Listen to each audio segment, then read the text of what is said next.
দর্শক 2026 বিশ্বকাপ ঘনিয়ে আসছে এবং 2026 বিশ্বকাপ যতই ঘনিয়ে আসছে ততই বিশ্বের সকল প্রতিদ্বন্দ্বিতামূলক টিমগুলো তাদেরকে গুছিয়ে নিচ্ছেন। এভাবে গুছিয়ে নিচ্ছেন আর্জেন্টিনাও। কিন্তু আপনারা কি কখনো শুনেছেন দর্শক এক হাত দিয়ে গোলকিপিং করতে? না, শুনেননি। কিন্তু এবার তা সত্য করে দেখালো আর্জেন্টিন গোলকিপার ইমি মার্টিনেজ। দর্শক, তা নিয়ে থাকছে বিস্তারিত। ভিডিওটি স্কিপ না করে দেখতে থাকুন পুরো ভিডিওটি এবং 2026 ওয়ার্ল্ড কাপের সকল খবর সবার আগে আপডেট পেতে চ্যানেলটি সাবস্ক্রাইব করে রাখুন। দর্শক, আপনারা নিশ্চয়ই জানেন বর্তমানে বিশ্বের সেরা গোলকিপারের তালিকা করলে 1 থেকে 5 নম্বরের মধ্যে পাওয়া যাবে আর্জেন্টাইন গোলরক্ষক এমিলিয়ানো মার্টিনেজকে। তিনি কতটা জনপ্রিয় এবং কতটা অভিজ্ঞ তা 2022 সালের বিশ্বকাপে আমরা দেখেছি। আর্জেন্টিনা 2022 বিশ্বকাপ জেতার পিছনে সবচেয়ে গুরুত্বপূর্ণ ভূমিকা হলো এই ইমি মার্টিনেজের।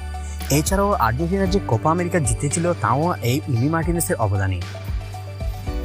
দর্শক, আপনারা নিশ্চয়ই জানেন ইমি মার্টিনেজ খেলে অ্যাস্টন ভিলার হয়ে।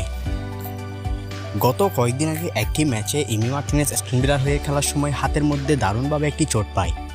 তার একটি হাত পুরোপুরি ভেঙে পড়ে, যা চিকিৎসা নেওয়ার পর বর্তমানে সুস্থ থাকলেও সে হাত দিয়ে তিনি এখন গোলকিপিং করতে পারছেন না।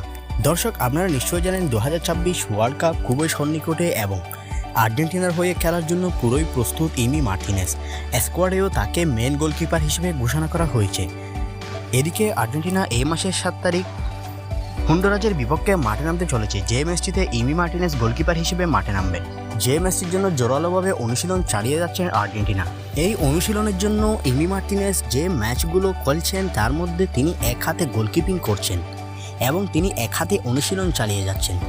অর্থাৎ আর্জেন্টিনার হয়ে খেলার জন্য তিনি জানপ্রাণ দিয়ে চেষ্টা করছেন। তার এক হাত দিয়েই তিনি ঝুঁকি নিয়ে গোলকিপিং করছেন, যা 2026 ওয়ার্ল্ড কাপে আর্জেন্টিনাকে এনে দিবে দারুণ এক বিজয়। এরকম গোলকিপার যার ভাগ্যে থাকে তার কোনো চিন্তা থাকে না। এখন দেখার বিষয়, এক হাত দিয়ে ইমি মার্টিনেজ কি আর্জেন্টিনাকে 2026 ওয়ার্ল্ড কাপ এনে দিতে পারে? আপনার কি মনে হয়, সে কি পারবে? আপনার মতামত জানিয়ে দিন কমেন্ট বক্সে।